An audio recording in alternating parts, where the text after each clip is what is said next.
Bonjour, Raphaël. Joël, bienvenue à Beaux-Arts. On va aller visiter ensemble l'exposition de Daniel Buren. Je suis Raphaël Barreto. Je viens de la Colombie. Je suis ici depuis 6 ans. Je travaille dans le domaine de la culture, plus spécifiquement dans la promotion des pièces de théâtre ici à Bruxelles.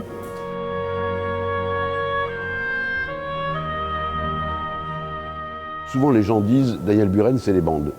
Mais Daniel Buren c'est les bandes, oui et non. C'est-à-dire que c'est les bandes pour quelque chose. C'est pas juste les bandes. C'est les bandes qui servent à mettre en place un certain regard sur l'espace, une certaine façon d'occuper l'espace et une certaine façon de parler aussi d'autre chose.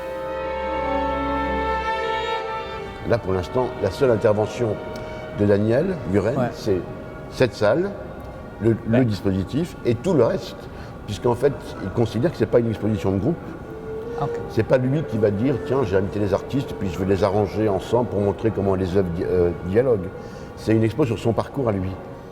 Pour moi, le style de Daniel Buren, c'est un style totalement contemporain qui sort d'une mentalité totalement carrée et je trouve ça intéressant pour les arts.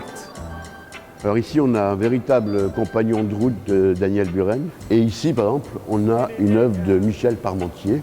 C'est-à-dire qu'ensemble, ils ont créé des groupes d'artistes. Ils ont réfléchi sur comment ramener la peinture à son degré zéro. Et au contraire de Daniel Buren, qui travaille avec des bandes verticales, Michel Parmentier choisit des bandes horizontales.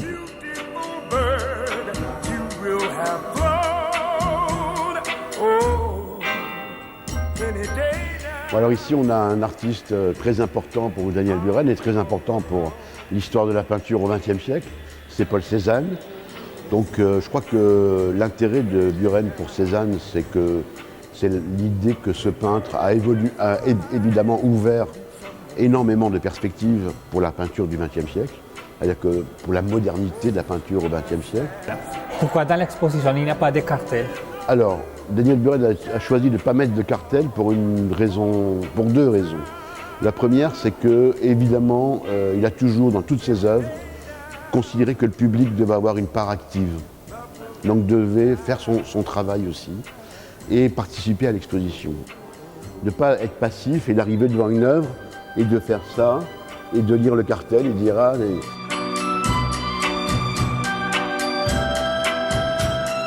Ça m'a plu positivement parce que j'ai trouvé l'exposition bien faite et bien travaillée et aussi avec énormément des artistes invités.